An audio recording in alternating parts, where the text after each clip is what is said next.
Hey, I'm Happy. And I'm Adam Willis. And you're listening to Geek Down here on WEMF Radio.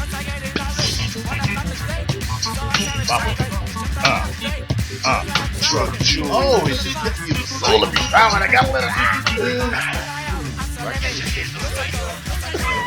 Yeah, seriously, gotta take it easy. Get your hands off, man. Every time I hear it, son. Oh, man. No, it's all good, man. Feel alive and let it out. Ladies and gentlemen, welcome to another episode of the Geek Down here on WEMF. I am Pat B. On the side of me, you can see my man here. He's the Ferris Bueller to my Parker Lewis. I'm talking, of course, about Black Adam Willis. I like how you put that, my friend. How you doing? Parker Lewis. Okay, baby. I'm doing good. How are you, my friend? I'm okay. I've been better, but, I'm all right. Nah, it's just, we're doing okay. Sorry to hear you're not 100%, but it's all good. No. Definitely not 100%. Here we are. It's all good. And we are here to bring you all an action-packed, fun-filled show for you. We have news, we have reviews, we got a report on WWE Elimination. Yeah, we got a lot of good stuff going on, you know what I mean? We definitely got a John Wick 2 review that I'm excited about, too, you know what I mean? Like that. He came back to get his Wick deck. So we got a lot of good stuff going on, so it's definitely going to be a hot show. Absolutely more, my friend, absolutely more. In the house, we have a couple of new smiling faces. Of course, we have everybody's favorite. I refer, of course, to just Johnny. Yep. Got the Nioh coat going. Yeah, I'm feeling it. I do. You are thoroughly matrixed out there. What's going on? Sorry. He takes off the coat, he's got another coat. Made him all self-conscious. Look at that. Isn't that cute? All right, and of course, the voice you heard, I'm talking, of course, about the man, always well-informed, always super stylish, J.M. the Thriller Priest. Peace. Glad to be here today. Yes, sir. Headphones, buddy. Hey, man, that's step again. It's all good. It's all good. He got that tweaked audio experience, y'all. You stole the Alice Cooper doll to just mess with me. Alice Cooper doing the hanging out like Kunta Kinte. Oh, okay. Hey, you can have a bushwhacker. Wait, you gonna offer the man a bushwhacker? As a consolation prize? Stomps his feet, it's amazing. Lick your head. It's like, how do you judge, though? Like, a a reputable wrestler versus a rock and roll star. Like, how do you... how do you judge? What's the hierarchy there? Yeah. Well, if it's not Hawk or Animal, that's like offering him draws. Okay? What was that? I heard a click, I heard a tick. What does that mean? Alright, cool. I think I'm good now. Offering him a third tier, Yeah, B team, C level. That's like offering the Brooklyn Brawler. Ooh. I'm sorry, brother. I keep it real. I keep it real. Steve Lombardi? No love to Steve Trying to be honest, Lombardi? yeah. No love. It's all like I None. offered him like the third guy in Demolition, you know? Alright, man. We'll throw our chronic on you. Alright, but okay. The guests right there, you heard, you've seen, you've dealt with. You haven't dealt with. You smelt. You smelt them and dealt with. Smelt with. It smells horrible. Alright, this is our guest, Mr. Jones himself. Hello. Hello. What's going on, my friend? How are you? Hello, Adrian. Yeah. Alright. And let's not forget the man who keeps us sounding crisp and efficient every week. We can't do the show without him. You know him, you love him. He's scruffy and he haunts your dreams. He's hiding under your children's bed right now. He's not. I'll say that because I'm talking, of course, about DJ Herbie Herb. Hey, guys. Hey. Alright, like I said, we have an awesome show for you. We have news. We got the Assassin's Creed Uprising review coming up a little bit.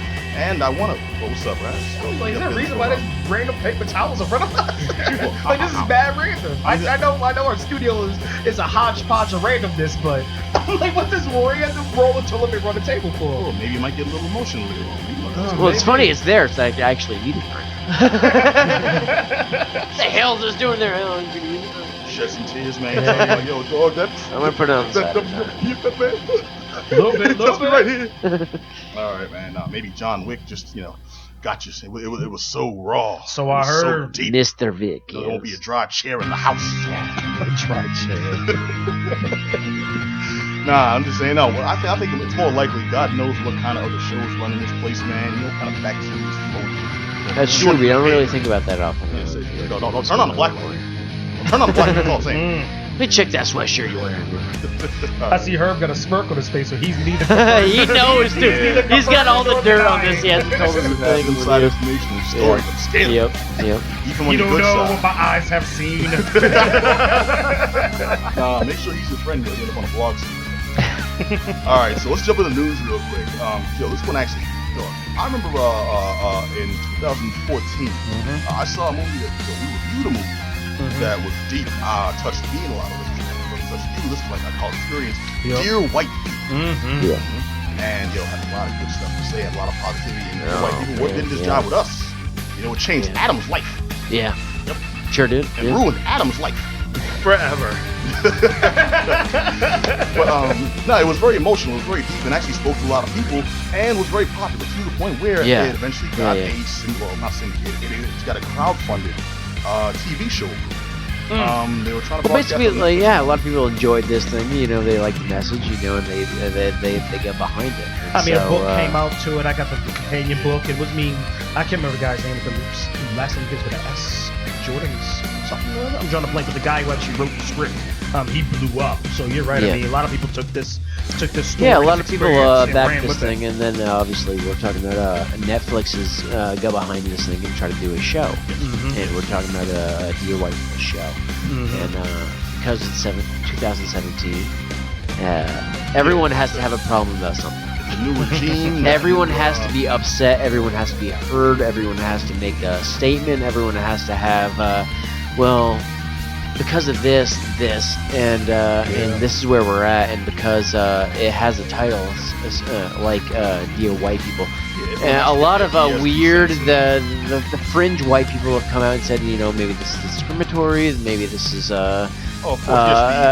inspiring white genocide, is what people said. Yes, of course. The poor white people have been beaten up their whole life and have really had a hard time growing up in these certain neighborhoods. It's just absolute BS. And this is coming from a 30-year-old white male, by the way. And let me just put it out there that we all need to just take a step back and just realize everything's gonna be okay. We're okay. You know what I mean? It's gonna be fine. You know what I mean? Like whether if you find something, you're a rational human being. Right. See this from a logical perspective. I mean, I don't think Ted Treadstone? Ted Treadstone. Ted Treadstone. He's not gonna be too happy about that. He is not co-signing. There's a lot of people that aren't too happy about a lot of things. You know what I mean? But at the end of the day, it's gonna be okay. Yeah, you're white. You're white, and I'm sorry, and make that point, but it's like you're white at the end of the day. You're gonna be okay. Like nothing has ever been. You've never been oppressed. You've never been you never had to go into a job interview thinking well, I'm white, I gotta go into this and thinking this, and you know what I mean? Wait, pause right there. You don't know if they're ginger.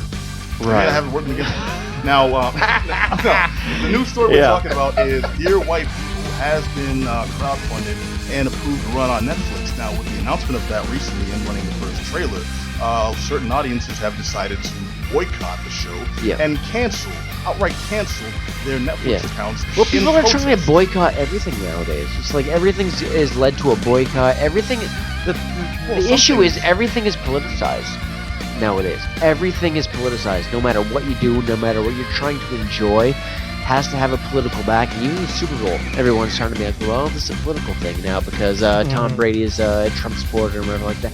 Everything has to be a political thing. I mean, not even just when I was younger, the Super Bowl commercials, man. I mean, the day before the Super Bowl, they were showing two commercials primarily, and they're like, "Oh, these are political commercials." I'm like, I never really watched Super Bowl. But everything has a political backing to it. Everything has what's Mackenzie's leading. Right. It's like everything has to have this you're choosing sides type of thing to it, like that, and honestly, art and anything even mass consumed culture was not politicized this way, and everything's just so geared towards you're choosing one side, you're choosing the other, and it's really a frightening time. And to be honest with you, even this I'm on the extreme side for this is supremely stupid.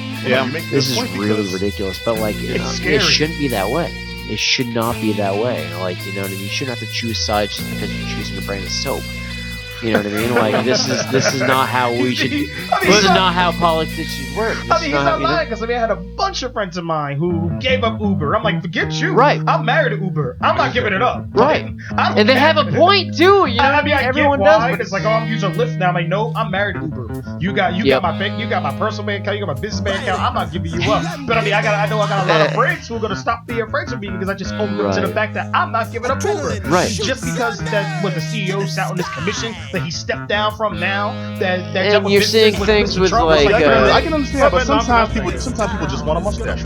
Yeah. That's all there is to it. And you're seeing things with like Under Armour. You know what I mean? The CEO of Under Armour came out and said he was like, you know, I think Trump could be an asset. And then Steph Curry, one of Under Armour's biggest, athletes that they're sponsoring music. Yeah, asset if you remove the ET. You know what I mean? He's an ass. You know what I mean? But then it suddenly becomes this politicized thing that you really never had any. You know, it was never that way. But well, the biggest awkward point of this, that's what's actually caused to pick up juices on Twitter. This dude you mentioned, Tim Treadstone. Now he's a former BuzzFeed writer. Who's now a very outspoken member and is being kind of the spokesperson for the Twitter mob. He's not the one who got punched. He's not the one who got punched in the side of the face, right? No, that's some other motherfucker. Scott Storch. Yeah. Spencer. That was Spencer. Yeah. Richard Spencer. God forbid that guy get punched in the face. That joke got socked in the face. I'm sorry, Pete. Go ahead. No, that's okay. That was Morgan Spurlock. No, I love Morgan Spurlock, dude. Stop. All right. Now I just want a Big Mac. No, Spencer Tracy. No, this dude, Tim Treadstone, a former BuzzFeed writer and outspoken member of the alt-right Twitter mob, he's argued that Dear White People is promoting quote-unquote white genocide. Right. And encouraging because that's an actual threat these days. Well, the whole thing is anything you say that seems to be against their basically platform of hatred. Right. Is automatic. Oh, you're against the white people in our progression of stuff. It's like, what are you talking about? No, like I said, it's like at the end of the day, we're fine. Stop. Yeah, stop. This has been going on for a while. Like we're okay. We're okay. You know what I mean? We got stuff. You know what I mean? And if we don't, we're fine. You know what I mean? It's a very troubling time where people feel they need to grasp on top of these really obvious signs of like this racist kind of propaganda and being like, well, maybe they are coming this kind of victimization complex that they have, right? Because we've never had a history of being like, well, we've had a long history of being brought down and we have a lot of trouble. It's like that's never happened. Yeah, those struggling. That's never been a thing. You know what I mean? So all of a sudden coming out now and being like, I need to express this voice of being, Well, I'm reminded of the first 10 minutes of American History X, the movie, with Ed Norton, with Eddie. You took the teeth on the curb. Was that the first 10 minutes? No. Well, yes, but not that part. I'm talking about the motivation for all that. The father's speech, where he's basically laying out at the dinner table. Just you're right, and you can see where it's birthed from. You're right. Yeah, everything that was enacted as a means of getting more fair treatment for minority groups that actually were downtrodden, that actually were oppressed, being seen by the ones that were doing the oppressing as, they're just trying to take what's ours, what we've already got. It's like, no, you're just denying them what should be given to everybody, like, fairly, people should have job opportunities. People should have opportunities to live in, good communities, to have resources that aren't polluted, that aren't, like lower tier. And this isn't people infringing on you. Right. This is you allowing them, what you've always had. A place, you know what I mean? And it's tough as, obviously, being a white male to speak on what I think white privilege is. And what I think it is the luxury to disregard walking into a room and not having to think about race. Mm-hmm. Where, because I'm white, I can walk into any single room ever in my entire life and not have to think, well, I'm the only white person here. Or I'm white at all. You know what I mean? Like that it's the luxury to disregard the fact that I am a white male. I just am. You know what I mean? Whereas it might not be the same for any other human being of any color. You know what I mean? Like or where they would walk in or thinking like, well, but I am the minority here. Like I've never know? thought that I am the minority here and like this, and this might be an issue. But the fact that you're aware of that is something I think that guys like this have never actually had that conscious thought. Right. And I don't want. And that's what white privilege is, that they don't have to. You know what I mean? So a lot of people don't think that way, where it's just like, this is something that's an absolute fact. Yeah, and the dumbness of the story is this is all coming from the trailer. They're making a show called Dear White People. Oh my God, we're so oppressed. Those, which is a funny movie because it's just showing out how to not be a douchebag in public when you're a white guy. It really is. It should be a step-by-step guide. You know what I mean? And it's just a funny thing, and that it became a publicized thing, and that be a politicized thing. Is really what we're going to take it now, and it's really upsetting. I'm not surprised whatsoever, though. I mean, it's the same rhetoric that we've been hearing. I mean, I think at this point, it's just that we have social media and the ability to be able to hear it out in public. Because, I mean, these conversations happen all the time. I remember when I was an undergrad, 15 years ago, where it was like, why do we need to have a Black History Month? We should have a Black History Month. It's the same sort of rhetoric. It's just that now we have Twitter or Facebook, so people just spew it on there. You're able to gather the masses. So and you don't have to filter through anything. You don't have to be next to somebody that might differ from you. You can just put it out there. You have to wait till after hours. And that's the thing. Like, everyone should have an opinion. Well, that's not true people either. Start to inject it in places where I don't think it necessarily existed. One of the comments we just got was about people adding to the Grammys, saying that it came down to Beyonce and Adele, right? And that whole thing, and it became a white versus black thing. Everything is a race thing. Everything is like a Trump versus the Democrat thing. It's just like everything is a politicized move. Mm-hmm. And it never was that way. Maybe it was, and it's just now it's so like in your face, where it's like you almost have to consciously like decide, I'm making this choice, and it has this effect, and I'm gonna have to stick by this forever because this is gonna be something that I'm gonna have to defend. Yeah. I used to never have to defend any choice I made. You know what I mean? Like that, but just because I liked somebody, like I liked this band. Now you have to defend it 20 years later because, like, maybe they were, Dude, okay. Okay. Not to harp on this too much longer. Just a quick personal example I can add here, and then I guess we'll move on. But Jay, you and I are metal fans. Yes. We discovered this like a long time ago, and it was kind of like, what word, really? And we're also black people. Yeah. Which is why it's a surprise. Which is why it is a surprise. Yeah. Yes, from the inner city. But I mentioned this because I remember when I first found this out. I remember very specifically when I found this out. We were riding in the car with your boy Tosin. Yeah. And I had a mixtape, and I was playing some hip hop, and when that side ran out, we were like, okay, flip it. And it was like, what's on there? And I was like, y'all don't want to hear that, just some metal stuff. And y'all like, what? And we bonded over Seven Dust. Yes. But I remember very specifically because that's a black lead singer, isn't it, dude? Yeah, exactly. It wasn't just a metal band. We couldn't just listen to metal. It had to have a stipulation. It was it's a metal band with black folks involved. There's that extra bit, and that's why we had to legitimize it some way. We had to we had to come to light.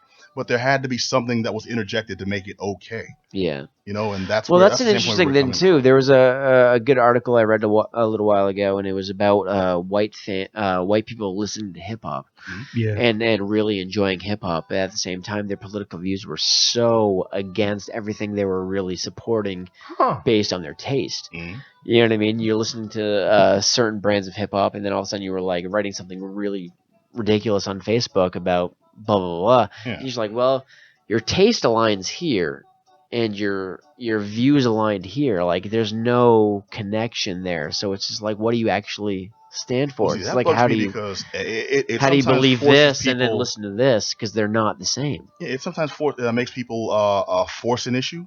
Because they're compelled. It's like this wasn't originally their standpoint, but it adds that stipulation. It's like you can't this without something backing. I think honestly, if you come up with a serious issue and you ask somebody what they believe, they would be searching for an answer because they actually haven't thought about it. Yeah. And I think it's just like, well, what do you think about this? To be like, well, let me just kind of come up with something and then give you an answer. But they actually haven't thought deeply enough about the issue. And you know what you get then? To give you an answer. You get a-holes like this Tim Trebstone character overreact. Delete your Netflix, boycott the so-and-so because the Negroes are coming to get us. Like, you'll By the way, it's okay not to have an opinion. It's okay to just to go like, hey, I don't know enough about the subject. Or like, let me just pass. But then you're it's weak. Okay. But then you're weak. Though. You're right. You're right. I mean, It's but that's the same. At the end of the day, there's nothing wrong with saying like I'm not educated enough on what I'm speaking about, because I would not want to be standing by an opinion I had at one point when I wasn't educated enough on it, and then be like, well, 10 years later, like, well, you said this. We're like, well, I didn't know what the hell I was talking about. I was like, well, maybe you should have said something, because now you have to defend that. Yeah. So maybe at the end of the day, one, we should either educate ourselves a little bit more before we speak, or just not speak. I think that's I could where say better myself. Adam Willis dropping the knowledge. Yeah. Seriously. Here we go. All right. Well, thank you. Basically, what we're saying is, Treadstone, you can sit and spin. Yeah, and this show that's Dear White People that's coming on Netflix, just watch it, man. It's gonna be good. Yeah, it's gonna be awesome. I have high hopes for the show. Right. And I have high hopes that Treadstone will get punched in the face by somebody. Oh yes, please. Give him the full Spencer. Yeah. I want to coin that. That phrase. video is so good. At that. I think they coined it. Yeah. Man, the full Spencer. Remix it too. Treatment. He punched him, and he freaking pulled him about face so fast. Punched him, turned, broke out. Yeah. What? I feel like it was choreographed. If you blinked, you missed it. You know, But he sure felt But it. you Who watched was it that 30 next more man? times. So I saw this Vine where they were just looping him being punched in the face to born in the USA. And I'm like, what's more American than punching Nazis? Punching Nazis is okay on this show, by the way. Absolutely. In case you were, Nazi. in case you were wondering about the argument, is it okay to punch Nazi in the face? On this show, it's fine. Absolutely. We'll be happy to invite any Nazis on the show too, Any because I'll be happy Nazi to punch them in punchers? the Let's go. face. Geek Down highly endorses punching Nazis. Right. Exactly. We each have our preferred areas. Adam prefers the temple. I prefer the throat myself. No. All right. Now moving on. Okay, I got to check out a comic. And this one I think is actually pretty poignant because we just got the Assassin's Creed movie starring Michael Fassbender, which was a horrible, horrible debacle. Yeah, you didn't like that one. You didn't like it at all. I know you didn't like it. I'm debating to see not. it, but I know you didn't like it. I'm still debating to go see it. Well, my whole thing is it was so boring, and they took such good material and did nothing with it. Even the cast. Even the cast, great actors. Yeah, Michael is there a Fassbender, bigger? love his catalog. Is Most there of a his bigger catalog. fault than somebody taking like really exciting stuff and just not making something exciting? Yeah, well, that seems to have turned around. I actually have a pretty positive opinion of Assassin's Creed Uprising. This is the latest comic that's come out from. I actually have it right here. Written by Alex Packnadell and Dan Waters. And this is a comic based off of, loosely based off of the background of the games, but not set in any of those particular universes. So these are new characters. And what I really like about this one is it's paid attention to a mistake that almost every iteration of Assassin's Creed has made before. And if you're trying to look it up as well, I'll just give you a quick heads up. There's like 7 different alternate covers for even just the first issue of this. So just be aware. Yeah, no, there's tons. Beautiful artwork, too, for the covers. One of my beefs that I'll get into in a bit was in the book itself, seemingly really great story, but the art is very busy, which can take you out of it at times. Yeah. But what I was getting at is, one thing they're doing is they're not focusing on one person. Every Assassin's Creed story is focused on, this is the one person we're following. In the Assassin's Creed games, we're following Desmond. Right. And then it was about, Desmond and Altair. Desmond and, Ezio. Desmond and now we're following different assassins. And different Templars. And this other third faction. At the same time. So I see a lot of people with these skills, with these techniques in these missions. Not just the one guy that if I don't like him, I'm stuck with him.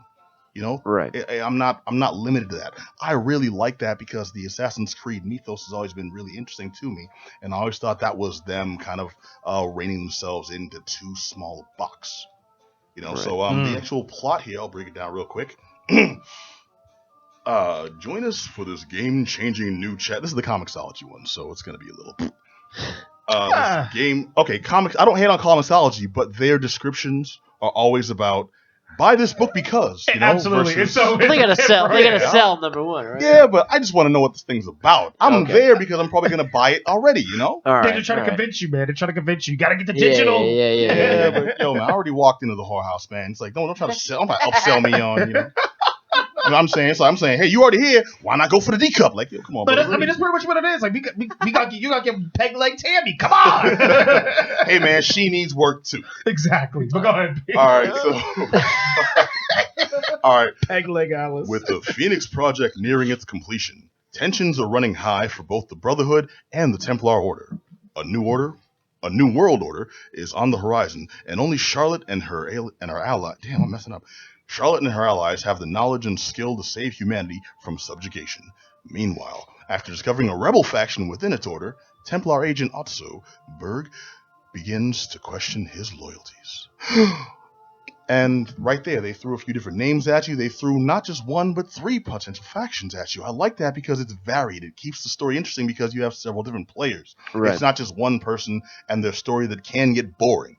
You know, we talk endlessly about Assassin's Creed 4, Black Flag, because the game was so good. And that in itself was such, I want to call it a fluke, because Assassin's Creed, the universe, very deeply fleshed out, but also very conflicted amongst audiences because some folks have their favorites and everything else sticks to one character, one storyline, line of thinking. You know, this one approaches things from the Templar side and the Brotherhood side. And you're also finding out each individual characters. Everyone has a name. Different people have specialties. And it's written with a bit of humor, too. There's a mission here where dude's talking about we're trying to figure out how this guy could survive this ridiculous jump that would assume some kind of superhuman abilities that we know nobody has. That's the only way they could have gotten away with this assassination. And not even proper assassination, I mean turncoat, screw up our mission assassination. One assassin's worried about, this is my teammate. I don't want him to bleed out. We survived this attack. I got to do stuff. Yeah. It's like, so I don't have time for this interrogation. I'm paying attention. I care about my cohorts here, my coworkers. Like, these are things that humanize them all. I didn't expect from an Assassin's Creed story. And you don't really get from the games. In the games, they may form attachments to a character. There may be a little flirting between, like Desmond and whoever's running the Animus, things like that. But in the story, these characters, I believed, had a relationship outside of this direct story. And in this story now, this is their ongoing adventure, which makes it interesting. So for better or worse, it was authentic for you. Yes. Yes, okay. Which is very rare. Yeah. Assassin's Creed Uprising, I recommend it. It's just starting out, but so far as an Assassin's Creed fan, this is giving me things that I didn't know I could get from the Assassin's Creed universe. I like the writing. It's written with good attention being paid to the action, but also to the detective work. I didn't expect that part. Assassin's Creed is just, I killed him, I went. Pretty much. Yeah, and this is like, no, you from the Templar side they're investigating. I mean, how rare is it too to find like a motivation to continue liking something based on a different medium which you originally liked it, you know what I mean? So it's like a video game and you liked it this way.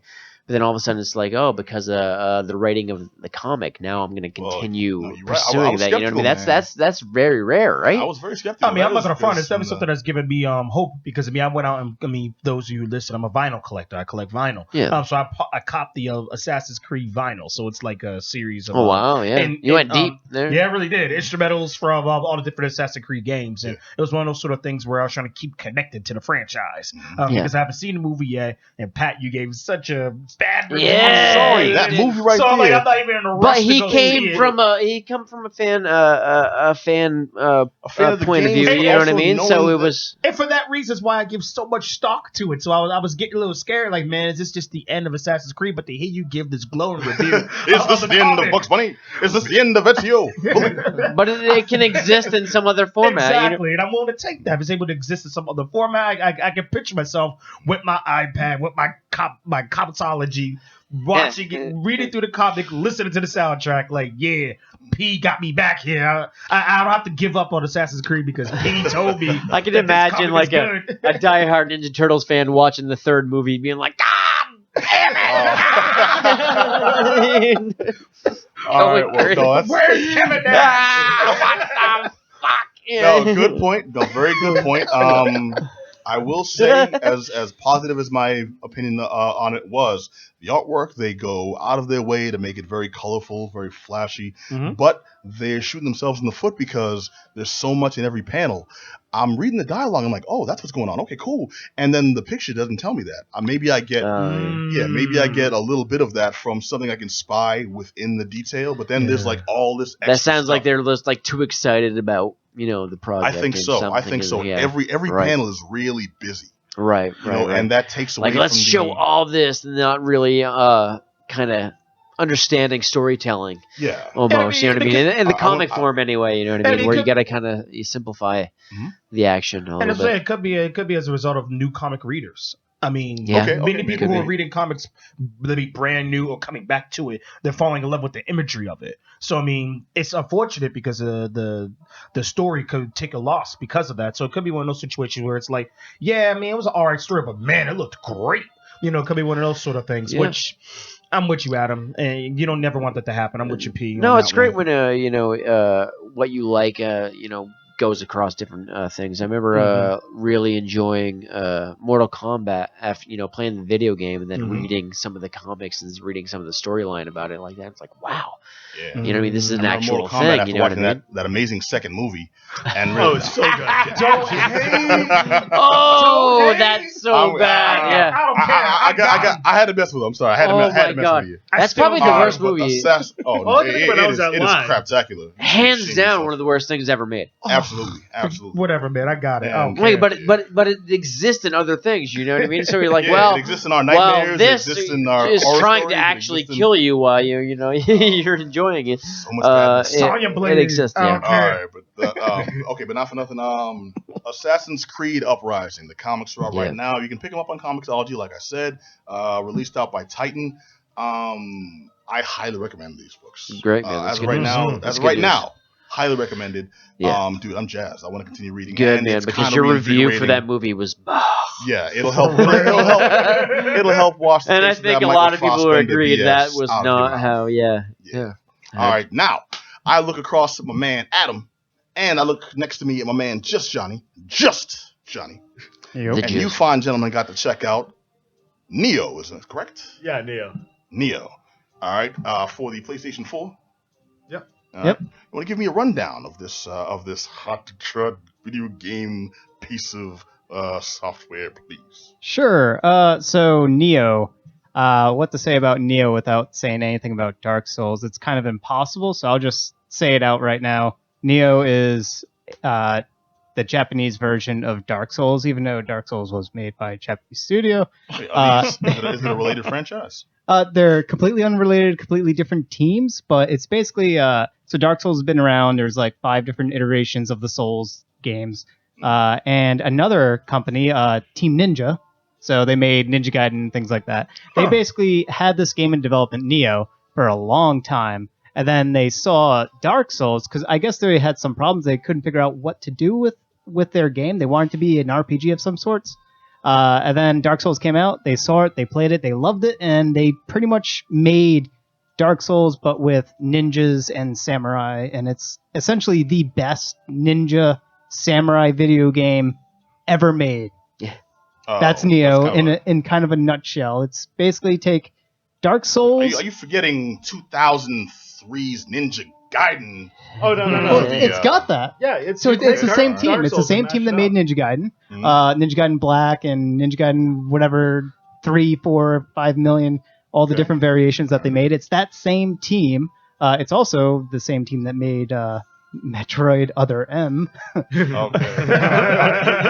You're But, throwing mixed signals. we can What's forget going about on? that Yeah, they Yeah. totally redeemed themselves. Absolutely. So Nioh, it's you take Dark Souls, the combat within there, significantly faster. So at the pace and the combo fluidity of Ninja Gaiden, you combine those two together, and then you inject it with Diablo 3 style loot system. Diablo 3 style.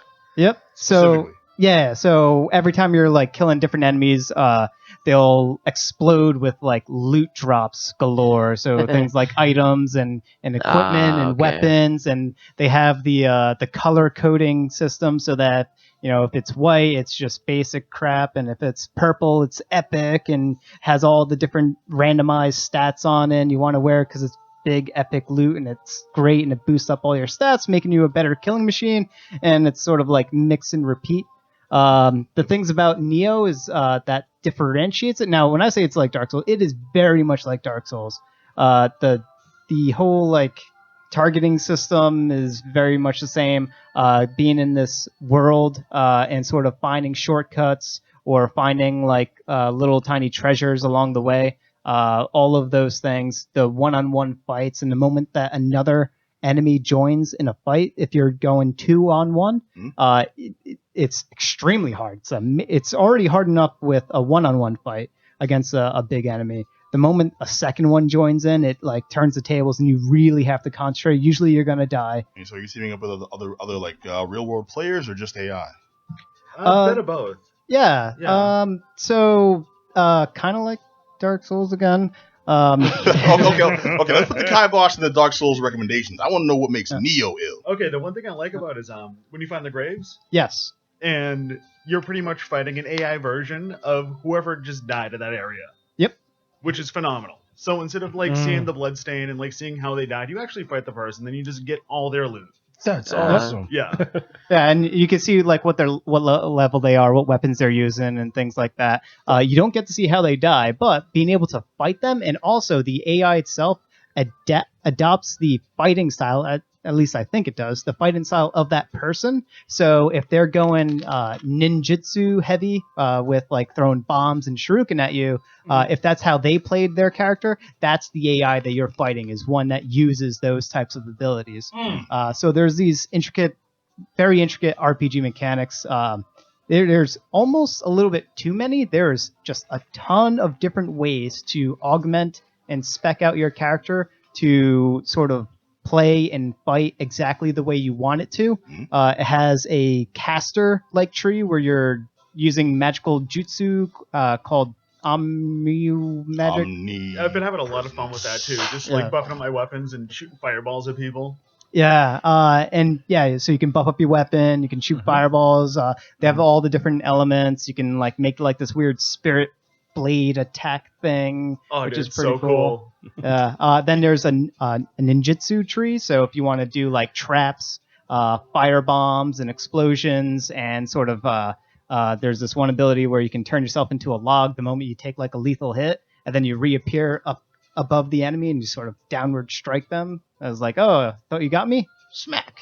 Yep. Didn't get me. How much is this? Oh, sorry. Go ahead. No, I love the stand system in the game though.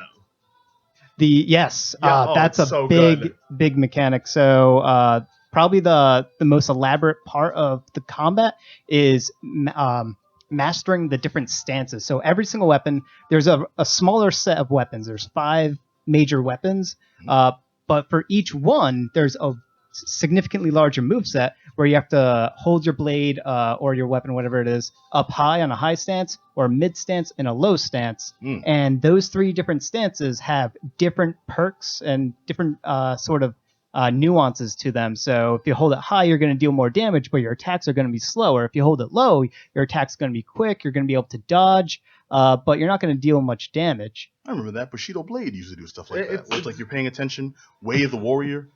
Yeah, it's very similar to that, and you can kind of mix and match too. So like you can start in a low stance and then move to a mid stance, and then have a skill where you close out your combo and do higher damage if you hold a certain button at the end of the combo while you're in that stance. Nice. Yeah, so I want to start off with a low stance, and then come in with like a quick jab, and then come in with a quick what do you call it? A quick kick to the shin, and then bust back into a backspin, and then my head spin, and then I flip this dude into a freeze, right? And then I come in with a pop lock. Am I?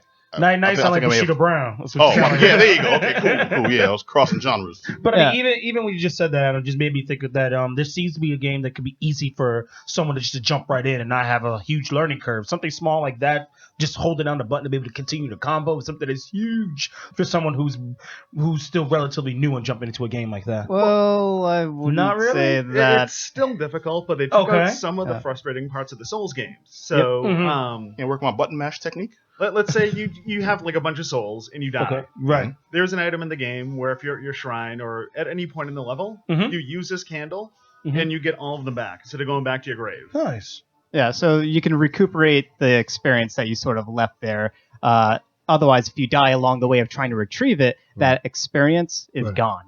Jeez. It's So- very risk and reward. Yeah, Yeah. high risk, high reward. There's it's very challenging, just like the Souls games. It's very, very difficult game. But the moment you master the mechanics, you can sort of you still need to respect the game, but you can really like have fun with the enemies and like teach them a lesson and like exploit their AI and do really good. Sadistic is what you're saying. But there's also, because of their loot system and because of the if you go deep dive and you like finely tune your character and min max its stats, you can kind of get around doing mastering the nuances of the combat system and sort of just min-max your character beyond, like, out-level things. Oh, wow. So there is a little bit of that where even if you can't master the game's difficulty, you can still kind of get around it. Okay. But it is going to be very difficult right up front. I just imagine the two of y'all roaming through this world mugging people. That was going on. So good. But what? Yeah. All right, so end of the day, it sounds like a positive opinion. Do you recommend Nioh? I would make sex with it. Wow. Yes. Strong recommendation. Wow. Yeah, I guess. Okay. I would second that to a lesser degree, but it is. I mean, honestly, I would hand job that. I would Eiffel Tower Nioh with you. Okay. Oh, All wow. I Wow. kind of co-sign, but not really. There's some things that you need to. If you like storyline, do not go to Nioh for story. This is purely a gameplay, game mechanics style game, Gotcha. and PvP style game. Once you get to that sort of part of it, if you're going for story, the story's absolute garbage, and That's an understatement. it is trash. And whoever did the localization for it did a terrible job too, because some of the text is like kind of hard to decipher, like what it is that they actually mean by it, even when you go into like the help, like Wow. help explain this for me, and it's like I can't give a good example, but Especially it's item Gotcha. descriptions. All right. So you'd have Yes. like firearms damage received, and I'm like, wait, so I take more damage from firearms? yeah, Or- exactly, yeah, it's weird stuff like that. No, easily rectified. Don't set your arms on fire. All right, now I got to check out John Wick 2. Oh, there you go. Yes, indeed. Now, okay, I know everyone here has seen John Wick. Absolutely. Yes. Seen it with you? Yeah, that's right, my man. And the great part about John Wick Yes. is not just that it was a fantastic action movie, Mhm. but that it was like a universe building kind of movie. Yeah, You know what I they mean? were There was setting like up. things that happen in this thing that you want to see explained more in a weird way, like the Matrix. You know what I mean? Absolutely. Like things that were like going on. And you realize there was this world of hitmen, and I cannot wait to see this movie and tell us more about So, it. P, is this like right after? Or This is immediately after, to the point where, if you remember at the end of John Wick the first, Yeah. Yep. he was hurt. He was Yeah, banged But up. he He got got his. shot. He got the dog, and he's walking off into the Mhm. sunset. And that's Yep. where you see him. That's it, and he got the dog, but we never actually saw him get the car back. Right. This one Right. starts immediately with him getting the car. Mm. And it jumps right into the action. They'll Ready pay to attention. ride. They know what we want to see with John Wick. We want to see him handle biz. Right. And this one was him handling biz. And I like that this one, this sequel, they are going out of their way to show, yeah, John Wick's freaking John Wick, but he's also human. You know, so when he fights these dudes, he can get hurt, you know, but also at the end of it, it's like a freaking video game where this dude, give him a senzu bean, he's back on the job. He's good to Well, go. it's like because that next fight scene, he's got to be crisp. In the first Nice. one is like he goes to the hotel, you know what I mean? And that hotel is like the safe place, you know what I mean? No one can mess with you at the safe place.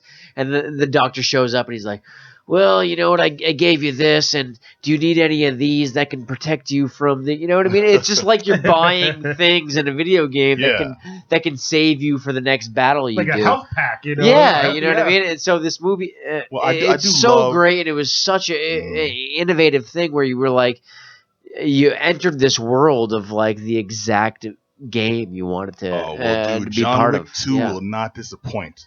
This one takes it worldwide. This one had a bigger story. This one made, and I mean, he's still John Wick, but we also find somehow everyone in the world is an assassin in this game, Yeah. Hey, and it's like Well, that's it, worldwide. yeah. how was organization. Morpheus? How was Morpheus? Man, Morpheus was special. That's all I'm gonna say. Well, That's all I'm gonna say. In a Break it good down to- way? Well, to touch upon this movie is too. special. That's all I'm gonna say. Hold on a second. Just to break down, if anyone who's not familiar with it, John Wick, the original, is a story about a hitman who's trying to retire from the game, and some idiot has to draw him back in. He has retired, and then all of a sudden he was drawn back into it because well, John Wick 2, he's back again, not of his own volition, but he's back. Okay. Because he has to be back. But now, it doesn't do the Spider-Man thing, you know what I mean? Where it's just like, well, I'm not really back, you know what I mean? He's like, he's killing people, there's no way about it. He's not like pussyfooting around. Yeah, this is necessary. Yeah, but we're talking about legendary hitman John Wick is forced back out of retirement by a former associate, plotting to seize control of a shadowy international assassins guild. Bound by blood oath to help him, John travels to Rome, where he squares off against some of the world's deadliest killers. And that makes it seem like, he's going to Rome for the ultimate fight. No, everywhere is the ultimate fight. This movie is non-stop ultimate fights. He fights Common. Ultimate fight. There's these dudes over in Russia. Ultimate fight. Back in New York. Ultimate fight. And everything's this weird ass network. Assassins everywhere. Everyone's an assassin. That's what's great about it. You know what I mean? Full coverage. Yeah, and John Wick is better than all of them. He's like the immortal. He's like that character that has like the most life, and you're trying to beat him. And the thing that was great about John Wick, it was constant action. I realized every moment was a good moment to have an action scene. Oh, you will be very And so the director of this movie was a stuntman himself, and this is the first opportunity he had to direct a movie. You know what I mean? So he's like, what does he know best? Man. He knows the action scenes. It shows. And it just shows it. You're not trying to build up to one specific thing. Everything is that big thing, and that's the best action movie. Well, I was actually afraid that it would try to get into that whole the philosophical nature of assassins and stuff, because there are a couple of speeches early on in this where he's talking to people. One, a couple of them it's a couple of other assassins, and a couple of them it's his targets, and it seems like they're going into what does it all mean territory, right? But they stamp that out really quick, and they what does it all mean? Let me show you. Instead of the way they present them, it makes it a more interesting kill once you realize, that's not what they're doing. They just fed you a little something. And I will say that I'm glad you emphasized that point about the director, because at one point this really did just become a live action Call of Duty. Yeah, this dude is going through catacombs with it was Call of Duty. Yes, right down to the reloading. And God, beautiful. Has Keanu Reeves been in so many good action movies in his life? I was mentioning to you before the show started, and I was like, I'm gonna, if you're doing a Mount Rushmore of action stars, who do you put on there? Who do you put on there? Like, let me start with like who I put on there. Okay. I gotta do Arnold. Yeah. I want to say JCVD. I don't. He's my favorite. He's my favorite guy, though. He's my favorite guy, and I don't put him up there. You don't put him up there? No, I don't. Okay. Who would you put up there? In terms of like action movies, in terms of like who did the biggest action things, like Tom Cruise. Okay. I can see that. I got my 4 now. Yeah, I put Harrison Ford. I put Keanu Reeves, and I put John Wayne. You put John Wayne. John Wayne. In terms of like like the amount of cowboys action, cowboys and Indians, whatever like that, I put him on there. I put him as the head. I can see that. Not the. But you could go any different way. But the point is, what we're talking about is I place Keanu Reeves in there because I date him back to. Everyone has a problem with his acting. Everyone would like that for what he's done.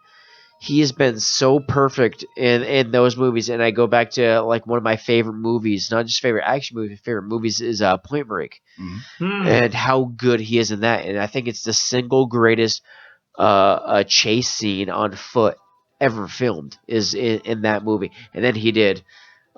He's done John Wick. He's done these movies, and it's only going to continue to be better. He did The Matrix, and he's just done so many good things, and he has to be on there. He's done so well in that role of just the recognizing talent, because I think he signed on to do these movies because he's like, well, this was my stunt double. Let me trust him with my career and do this movie by him. You know what I mean? So sometimes it's not just about doing the movie. Sometimes it's about recognizing the talent. Like Tom Cruise has done that as well, and it's like J.J. Abrams is like, wow, this guy can. I think this guy's got something. Let him direct Mission Impossible 3, which he's the one who put him in charge of doing that.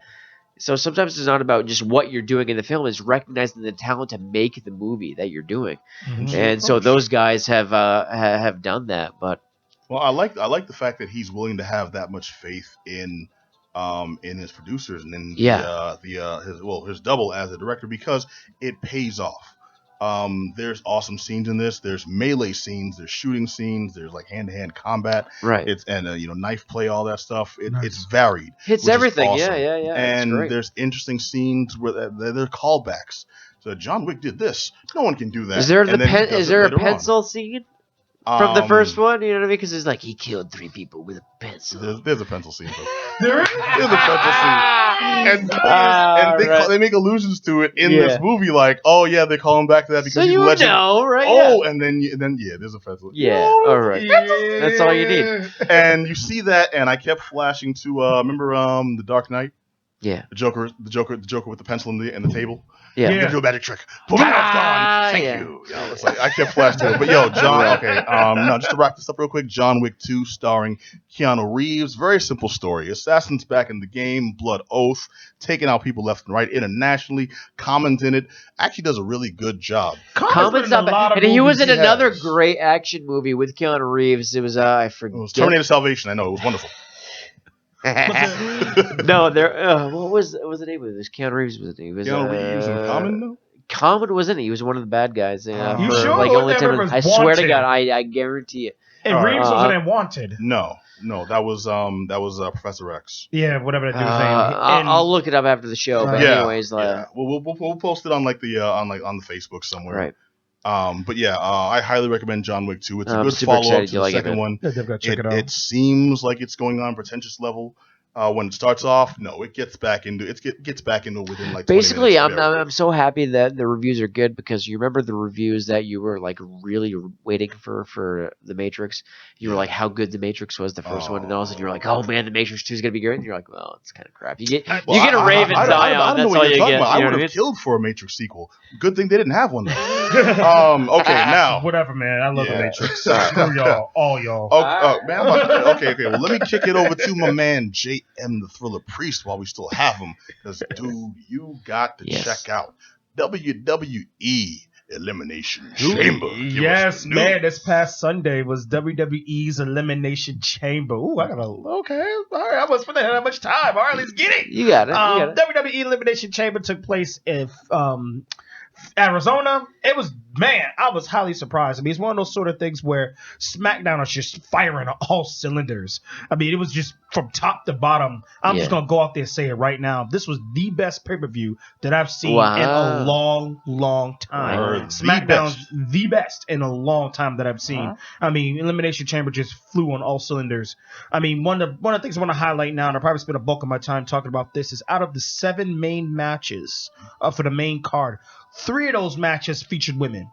In terms of 3 matches that were specifically women's singles matches. It wasn't how you see with WWE in the past, where they'll shove like a 12-person Divas match, where they'll shove freaking 12 women to fight, and it'll be a 3-minute match. It'll be like a 3-minute match, and they all go in there, do the finishing move, and that's it, which is a slap in the face to women's wrestling. But this was great to see 3 stellar women's matches. It's just amazing just how well they were actually good, because some of them were amazing. I mean, I have friends of mine who are like, I don't really watch women's wrestling like that. It's catching up, though. But it's catching up, and it was just a very amazing match. I mean, one of my favorites was when Nikki Bella went up against Natalya, who is the daughter of Jimmy Anvil Neidhart, who is a niece of Bret Hart. I mean, they sat back and they built the storyline so well, to the point where when you hear their promos, it just got... that's the thing they haven't done with women's wrestling, is build the story. Exactly. You know they're trying to like putting me in there. Let's let them fight. You know what I mean? They're cute. They're gonna beat each other up. Pull hair on a stupid stuff unknown. Like they spend literally months building us up for Natalya and Nikki Bella. I mean, to the point where Natalya was just saying all types of nasty things like, "You'll never be a mother. You'll never have children. Your husband, if I wasn't married, John Cena will be with me. He'll never marry you." Wow. That's the dirtiest women insults ever.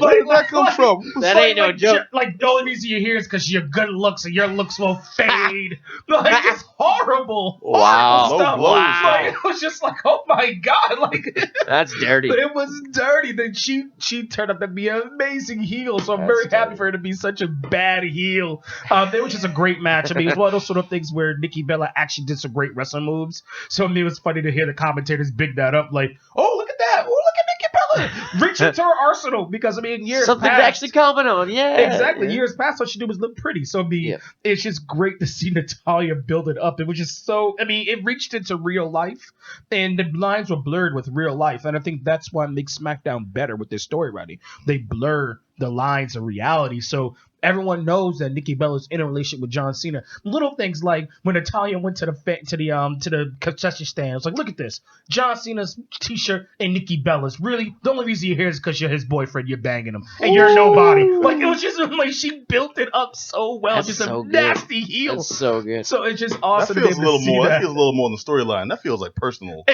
mean, and that's the thing. Yeah. They're building a storyline to reflect reality. Oh, so so you're really, bought they in. have They're that. purposely doing that Because they now- know that's going to touch. That's what people know. They have the show. Exactly. You know what I mean? Like, how do we get to these people? How do we affect them? all the time, because of the show. I mean, you see the same thing with when the Miz called out Renee Young. Was like she said something like, you're gonna lose against Dean Ambrose. He goes, well, I'm gonna lose. Only reason you're saying that because you're banging him. Then she slapped in her face and stormed off the ring. You're just like, whoa. Yeah. So it's just like blurring the line of reality and fantasy with SmackDown I think specifically. a lot of wrestling is doing that. It's like playing on. We know you know storylines. And it's smart. We know you know this, so we gotta. SmackDown's doing that. Raw's not. Raw's just straight Right. textbook. I mean, so when you pile through this with this pay per view, Naomi beat Alexa Bliss, and it was great because it's one of those sort of things is that we haven't seen a black women's champion in a long time.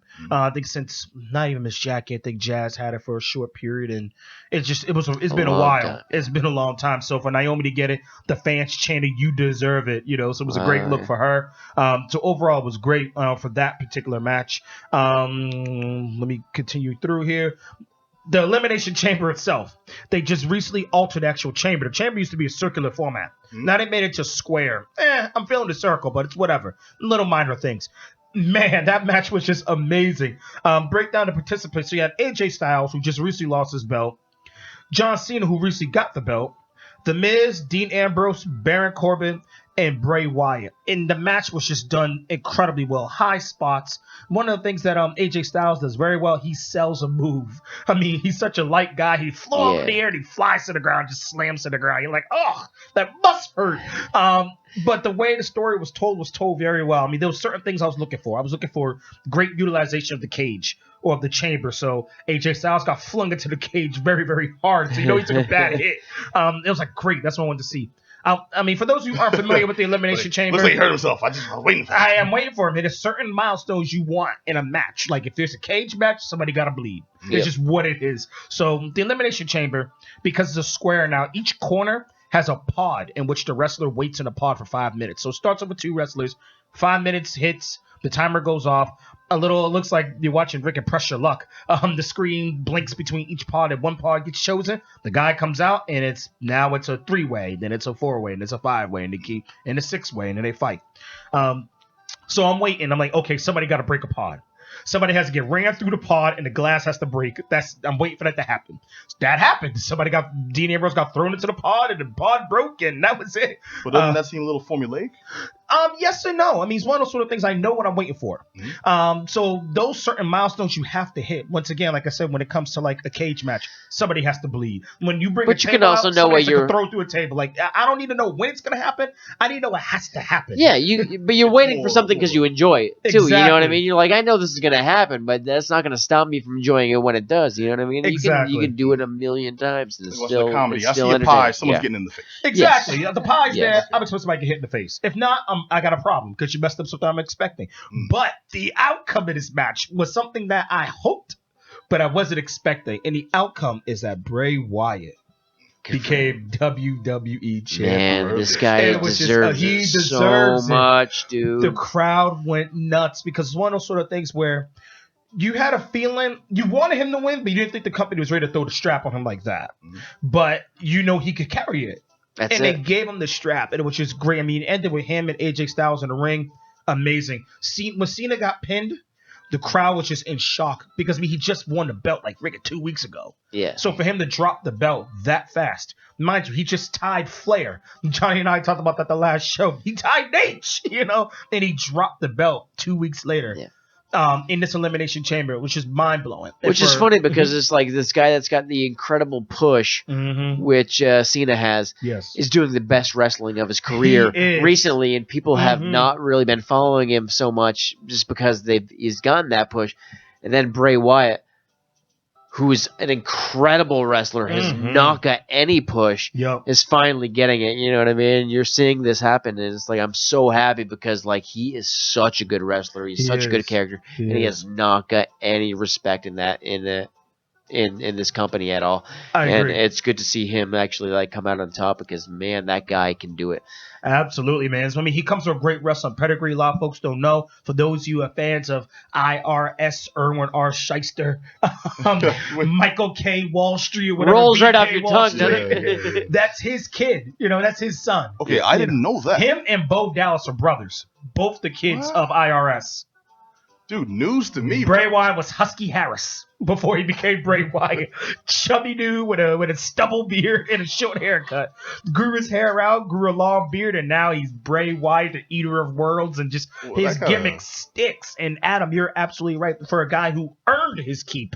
He wasn't rushed to the top, but he earned it. It was amazing. So, I mean, overall, watch this. I mean, watching Randy Orton go up against Luke Harper. I mean, Harper jobbed the Orton, but man, that was a great match. You see Harper, a big guy like him, go flying around. He did a drop kick, standing drop kick. I mean, this dude's got to be like 6'3", like 250. He just did a straight standing drop kick Orton in the face. It was just amazing. Great match. I mean, they utilized the ring very, very well. The American Alpha kept their belts in a tornado tag team turmoil match. Great match. See that. Once again, overall, this was just a great pay-per-view. Even watch Becky Lynch go up against Mickie James. It was great seeing Mickie James back after her 7-year layoff in WWE. 37 years old, looks like a fox. I mean, whoa, she can still move. It was just great to see her go up against Becky Lynch and kind of continue that redefinition of the women's division. So overall, this pay-per-view was very progressive with the amount of women that it had, headlining matches. I mean, great, solid matches, great wrestling. And just the men rose to the occasion as well. Overall, I'm telling you right now, see this pay-per-view. The Raw brand is shook because of how well this went. So I'm telling you right now, by hook or by crook, see this pay-per-view. Damn. Radio's clean, brother. Thank you. You're welcome. All right, appreciate it. And want to thank you all for joining us for that. Dude, I've never seen you so amped about a pay-per-view, man. Man, I'm pleasantly surprised. Like, this is why I'm a fan.